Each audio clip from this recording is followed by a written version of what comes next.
Very pleased that to be joined here at SB Nation by the one and only, the dashing, the debonair. He is a fisherman. I think that's probably how he wants to be known as, relative to anything else he's ever done and accomplished in his life. From the Indianapolis Colts, it is Michael Pittman Jr. Michael, I'm a junior myself, so it's great to be in good company. Yes, sir. Thank you. Thank you for having me on here. And yes, I do love to fish. So appreciate that intro. Are you someone who would fish in like a video game? Like I think it's interesting. I don't know if you see people do like the like power wash like video games, like people say they're soothing. Would you fish in a video game?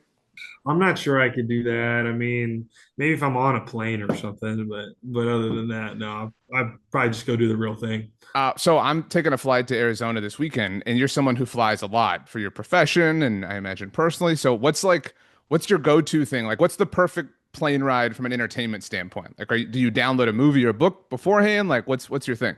Yeah, so I actually am a pilot, so my perfect flight involves me flying the plane. But if I have to be a passenger, then you got to definitely download some shows. You book a night flight, you board around 8 p.m.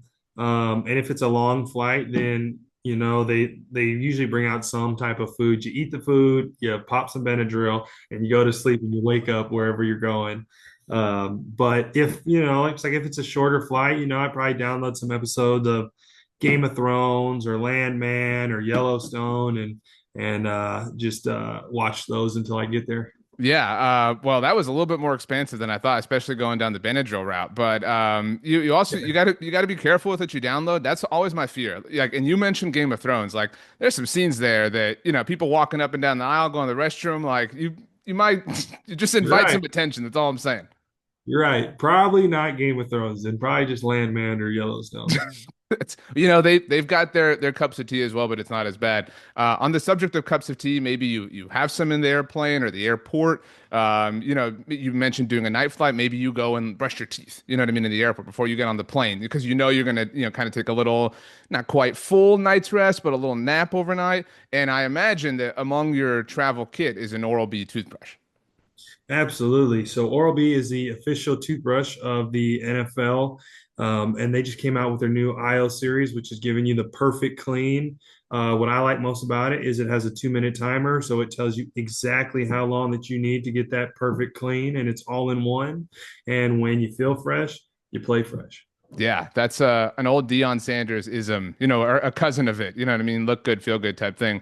Yeah. That's really cool. That's a really functional quality, like the timer. Because to your point, like we all have been there. Like, has it been enough? You know what I mean? Is it mouthwash time? So I'm glad you kind of not literally fast forward, but it does the work for you in that particular sense. We're chatting on Tuesday, December 9th. Very interesting day for the Indianapolis Colts. I will say this was pre-planned, so kind of worked out for me. This had to be one of the weirder days that you've ever had in your professional career. Yeah, I mean it's definitely exciting to say the least, and we were dealt some adversity on Sunday, and we have to respond, and like in the NFL, nobody's coming to save you. You got to dig yourself out of that hole, and we feel like we're ready to fight, and we're ready to keep going with whatever comes our way. So I appreciate you dodging the details. It was very, you could tell you've been doing this for a little while. But do you know that I'm going to accuse you of this, Michael? You actually kind of manifested this. Do you know what I'm talking about?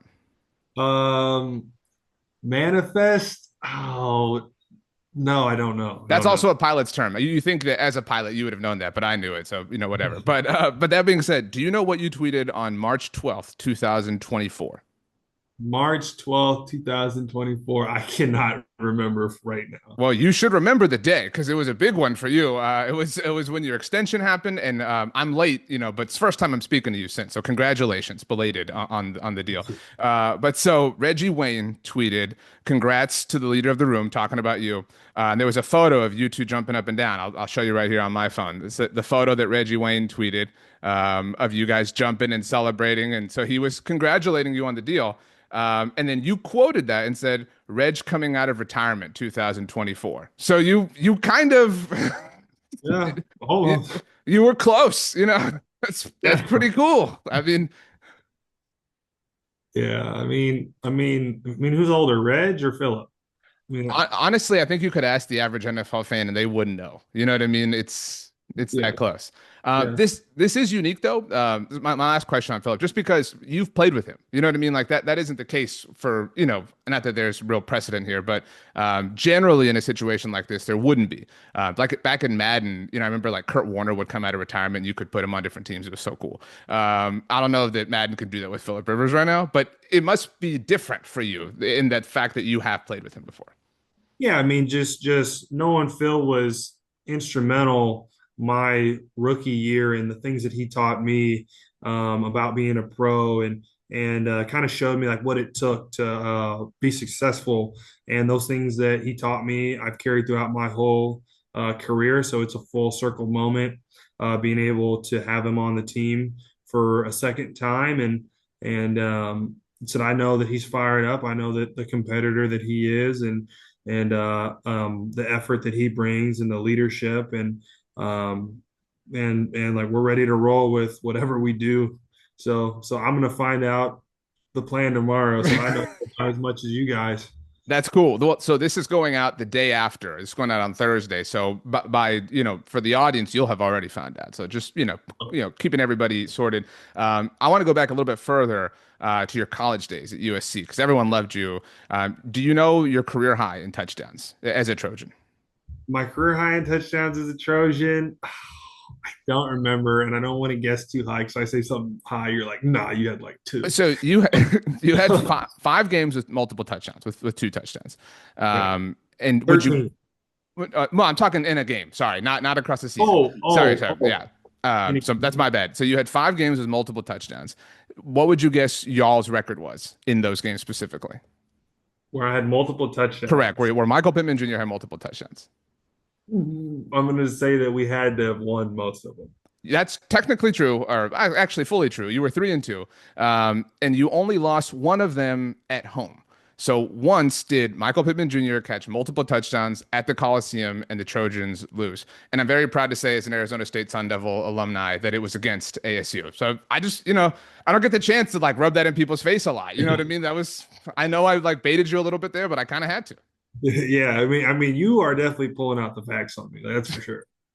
It was a big day though. You had 90 yards and only on six receptions, which is pretty impressive. But you also had six receptions for a buck 55 and two touchdowns against Colorado. So decorated collegiate career, led to a very successful NFL career, rewarded with a contract extension, and now you guys are in the mix. And I fully applaud your disposition and that you guys seem to feel like, hey, we're here now. Like, you talk in August, even before August, about like what would we do to get to December 9th and have a chance to do this. And it seems like everyone in your building is prepared to take advantage of that. Absolutely. I mean, the way that they were talking about us, people thought we wouldn't win 3 games. So, I mean, if you would have told us like at the beginning of the year, hey, you guys going to be 8-4 going into December, we'd be like, all right, sign us up. So we have a bunch of games in front of us, and we still got four to go, and we plan on giving everything that we got, and we're going to keep going. So. I'm done with football questions. So my penultimate question. I love the word penultimate. I actually learned that because of Game of Thrones, because the penultimate episodes were always the Red Wedding, stuff like that was the penultimate episode of that season. Is what do you love about fishing? I have to imagine there's some level of peace or something like that you draw from it. Absolutely. What I love most about fishing is you can become so focused on the act of fishing itself that you're not worried about anything outside of what you're doing right there. And I think that is the highest level of peace that you can get is when you're so focused on a single task that you can forget everything that may have happened that week or everything you have in front of you. That's really well said. I imagine that in the NFL, you want to develop a sense of tunnel vision when you can block out the noise. And when you're out on the lake or whatever the case may be, it certainly comes, I wouldn't say easy because fishing can be hard in its own beautiful ways. But I cover the Dallas Cowboys on the regular and Dak Prescott and them. They love to get out. And so it's a popular thing among people, Go. I'm breaking news that fishing's a popular sport. You know what I mean? Oh yeah, I mean, anytime. I mean, there's so many forms of fishing that you could do, like whether you're freshwater, saltwater, Right. fly fishing. Um, and I feel like I do all of it. I do saltwater, I do freshwater, I do fly fishing. I'm trying to master all forms of fishing.